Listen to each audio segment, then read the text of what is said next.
만약 강아지를 키우고 싶고 휴가를 가거나 아버지로부터 차를 빌리고 싶다면 여러분에게 필요한 마법의 단어는 바로 그래입니다. 동의를 구하기가 아무리 힘들다 해도 이 영상을 보시면 모든 걸 준비할 수 있을 거예요. 사람 설득하기에 대한 꿀팁을 알려드릴게요. 1. 미소를 지으세요. 사람들이 어떤 대화를 시작할 때 여러분의 첫인상은 미소 짓는 얼굴로 기억될 거예요. 긍정적인 어조로 말하세요. 눈살을 찌푸리면 사람들은 당연히 방어하려고 할 것이고 이 잠재의식은 여러분을 불리하게 만듭니다. 미소를 지으면서 상대방에게 대화가 행복하다는 것을 보여주세요. 그러면 긴장을 풀고 여러분에게 더 관심을 갖게 됩니다. 2.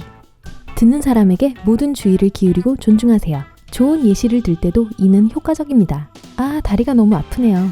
상대방이 하는 말이나 분위기에 신경을 쓰면 그들도 긍정적인 면도 보여주고 싶을 거예요. 또한 여러분의 말을 듣고 요구를 존중할 거예요. 3. 필요한 것을 숨기지 마세요. 잘 지내시죠? 오늘 날씨가 좋네요. 소식 들었어요? 아, 근데 월급 좀 올려주세요. 얼마나 수상쩍게 들리는지 아실 겁니다. 사람들은 똑똑하고 누군가를 이렇게 낚을 순 없을 거예요. 그러니 이야기를 시작할 때 가장 원하는 것을 말하세요. 하지만 이 규칙에 대한 트릭이 있습니다. 4. 우선순위를 먼저 정하세요. 룸메이트가 친구들을 데려오지 못하게 하고 집 청소를 빼먹지 못하게 할 거라는 걸 확실히 안다면 동의를 받지 못할 가능성이 큰 요청부터 해보세요. 오늘 밤 친구들을 데려와도 될까? 청소를 다음 해도 될까? 두 번째는 성공할 가능성이 훨씬 더 많습니다. 5. 거래를 하세요. 여러분의 아이디어를 상대방에게도 이익이 되는 집단적인 목표인 것처럼 이야기하세요. 만약 이것이 가능하지 않다면 여러분 쪽에서 제안을 하세요. 이번에 절 도와주면 나중에 저도 도움을 드릴게요. 하지만 상대를 정말 존중하듯 말씀하셔야 해요. 뇌물을 먹이려는 것처럼 보여서는 안 됩니다. 6. 존중을 얻으세요. 이는 꽤 쉽습니다. 절대 늦지 말고 제 시간에 제 역할을 하고 마감을 놓치지 마세요. 시간을 엄수하고 약속을 지키는 것은 눈에 띄지 않을 수 없습니다. 그저 일을 잘하는 것 뿐이지만 사람들은 불필요한 영웅적 시도나 개인적인 호의보다 이런 태도를 더 존중하는 경향이 있습니다. 7. 관심을 보이세요. 제가 학교에 다닐 때 선생님은 종종 질문이 있는지 물어보셨습니다. 그리고 어색한 침묵이 흐르면 선생님은 아주 우울해지셨죠. 그 후로는 선생님들에게서 그래 라는 말을 듣기가 참 힘들었어요. 질문을 하고 제안을 하는 것은 관심을 보여주는 좋은 방법입니다. 논의된 문제와 대화하는 사람 모두에게 가치를 더합니다. 8. 조언을 구하세요. 조언을 구하면 상대방은 스스로가 중요하고 존경받는 느낌을 받을 것입니다. 사람들은 다른 사람들을 돕는 것을 좋아합니다. 자신의 문제에 대해 불평하는 것을 피하세요. 그리고 대화를 긍정적이고 건설적으로 유지하세요. 9. 성공을 위해 차려입으세요. 좋든 싫든 사람들은 항상 가장 쉽게 보이는 것으로 첫인상을 결정합니다. 바로 외모죠. 대화의 종류에 적합한 옷을 입으세요. 정장을 입고서 연애에 대해 얘기할 필요는 없어요. 아시잖아요. 10. 언제든지 아니오라고 말할 수 있음을 상기시켜주세요. 너무 강하게 설득을 하려 하지 마세요. 사람들을 불안하게 하고 스트레스를 줄 수 있거든요. 선택의 여지를 주면서 그 사람의 의견을 존중하고 코너로 몰지 않으려고 한다는 의도를 모두 보여줄 수 있어요. 11. 고마워하세요. 비록 아무도 어떤 걸 요구하지 않았다 하더라도 감사하다는 뜻으로 고개를 끄덕이세요. 작은 선물이라도 좋습니다. 여러분이 감사를 표하는 사람이라는 게 알려지면 평판도 좋아지게 될 거예요. 12. 눈을 맞춥니다. 눈을 마주치면서 대화를 시작하세요. 무언가를 부탁하면서 상대의 눈을 쳐다보는 것을 두려워하지 마세요. 자신의 정직함을 보여줄 수 있고 사람들은 여러분의 정직함을 알아볼 거예요. 만약 눈을 가린다면 여러분을 믿지 않을 거예요. 비록 모르는 사람과 대화를 하고 있더라도 먼저 눈을 유심히 살펴보세요. 눈맞춤을 칭찬으로 발전시킬 기회가 될 수도 있습니다. 13. 공통점을 찾으세요. 두 사람이 서로 공유하는 것을 찾으세요. 아마 비슷한 취미나 같은 일상 문제가 있거나 같은 만화책을 좋아할 수도 있어요. 무엇이든 좋습니다. 상대에게 이 점을 상기시키고 여러분의 주장을 펴세요. 긍정적인 분위기를 유지하면서 문제 부분을 너무 깊이 파고들지 마세요. 14. 좋은 자세를 유지하세요. 팔을 꼬지 마세요. 이는 대화가 즐겁지 않다는 걸 보여주는 방어적인 자세입니다. 대부분의 경우 여러분은 즉시 상대방이 이 자세를 따라하는 것을 볼 수 있습니다. 그리고 이 시점부터는 대화는 이미 아무 소용이 없을 거예요.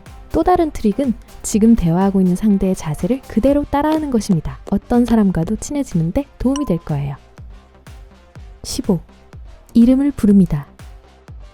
사람들은 자기 이름을 크게 불리는 걸 좋아합니다. 대화에서 누군가의 이름을 부르면 신뢰할 수 있는 관계를 형성할 수 있습니다. 16. 개인적인 것으로 만드세요. 이때는 단어를 신중하게 선택해야 합니다. 제게 이 일이 얼마나 중요한지 아시겠지만 또는 오랫동안 이 일에 대해 생각해봤는데요. 와 같은 말로 대화를 시작하세요. 필요한 것을 얻어내는 게 얼마나 중요한지를 보여주세요. 우리는 종종 욕망이 쉽게 무시된다고 생각하지만 항상 그렇지는 않습니다. 솔직히 말하면 사람들은 들을 거예요. 17. 적절한 순간을 선택합니다. 여가 시간을 즐기는 사람들을 괴롭히지 말고 또한 일하거나 공부하는 데 가서 주의를 분산시키지 마세요. 예를 들어 하루짜리 휴가를 허락받기 가장 좋은 순간은 근무가 시작되기 직전이나 퇴근 직후입니다.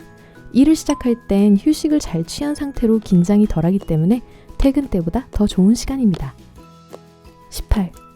유머를 곁들이세요.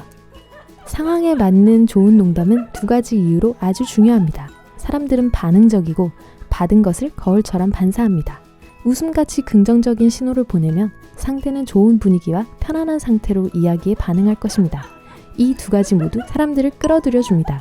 마침내 강아지를 집에 데려올 수 있는 열쇠가 되죠. 19. 사실이 훨씬 더 믿음직합니다. 방금 머리에 스친 농담으로 설득을 시작하는 것은 좋지 않습니다. 통계, 사실, 그리고 정부 등의 기대 요점을 전달하도록 하세요. 만약 여러분이나 상대가 정부와 관련이 있는 경우 이는 더 효과적입니다. 형제자매를 설득해야 할 때 가장 중요한 게 부모님인 것처럼 말이죠.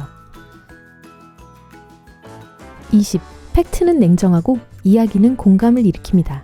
통계적으로 사람들은 누군가가 우리 할아버지가 항상 말씀하셨어 또는 내가 가장 좋아하는 선생님이 이렇게 말씀하셨어 와 같은 말로 대화를 시작하면 훨씬 더 많은 관심을 갖게 된다고 합니다. 이후에 여러분이 말하는 것은 자동적으로 더 많은 의미를 얻게 될 겁니다. 이야기하려는 요점을 중심으로 간단한 짧은 이야기를 만들어 보세요. 그러면 사람들이 여러분에게 더 동의하게 될 겁니다.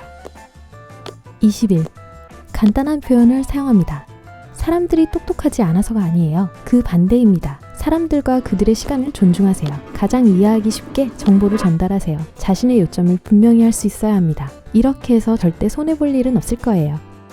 22. 간단하게 이야기하고 무리하지 마세요. 와, 팁이 너무 많네요. 하지만 걱정하지 마세요.